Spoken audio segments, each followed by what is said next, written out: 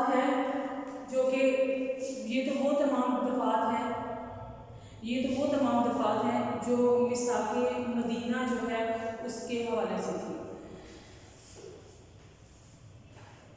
جیسے میں نے آپ کو بتایا کہ دفعات جو ہیں ان کی دفعات جو ہیں وہ دو حصوں کی دفعات ہیں یہاں، یعنی 2 حصوں میں منقسم ہیں۔ ایک حصہ جو ہے یہود اور دیگر قبائل سے متعلق تھا اور دوسرا حصہ جو ہے مہاجرین و انصار کا تھا۔ اب ہم اس میں پڑھتے ہیں کہ جب یہ میثاق مدینہ ہو گیا تو اس کے بعد اس کے نتائج کیا نکلے، اس کے فوائد و ثمرات جو ہیں وہ کیا حاصل ہوئے، یعنی میثاق مدینہ کے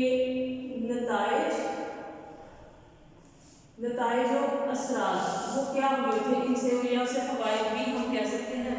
تو سب سے پہلا جو اس کا فائدہ حاصل ہوا تھا وہ یہ تھا کہ مدینہ میں جو ہے وہ امن و امان جو ہے وہ قائم ہو گیا تھا، یعنی جو آپس میں اگر کوئی لڑائیاں تھیں جیسے اوس و خزرج کی وجہ سے مدینہ کا امن و امان قائم نہیں تھا تو وہ اس معاہدے کی روح سے جو ہے وہ قائم ہو گیا تھا۔ دوسرا تھا کہ عقائد و عالم صلی اللہ علیہ وسلم کی حیثیت، یعنی ہر قسم کے جھگڑوں میں جو ہے ثالث یا فیصلہ کرنے کے لیے نبی پاک صلی اللہ علیہ وسلم کو چنا گیا تھا، تو اس طرح ان کی سربراہی اور سردار ان کو تسلیم کر لیا گیا۔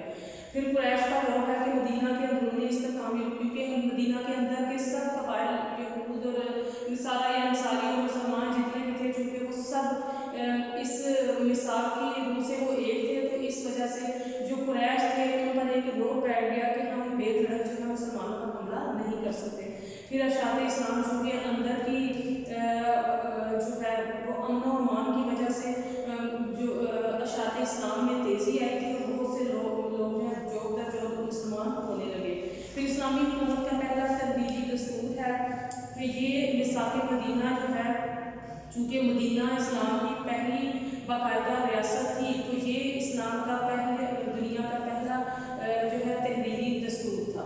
پھر یہود کی کارروائیوں سے تحفظ کے یہود جو ہے وہ مسلمانوں کے خلاف تھے اور عملی طور پر جو کارروائیاں وہ کرنا چاہتے تھے اس سے جو ہے وہ تحفظ ہو گیا تھا مسلمانوں کا۔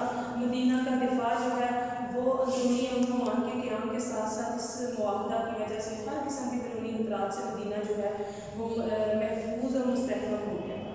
پھر تاریخ عالم پر اس کے اثرات ہیں کہ اس میثاق کی وجہ سے رہتی دنیا تک اقوام جو ہے ان کو ان کے سامنے ایک نمونہ بن گیا کہ قانون سازی جو ہے وہ کس طرح کی جاتی ہے۔ آج کا ہمارا یہ ٹاپک یہیں پہ ختم ہوتا ہے۔ اللہ حافظ۔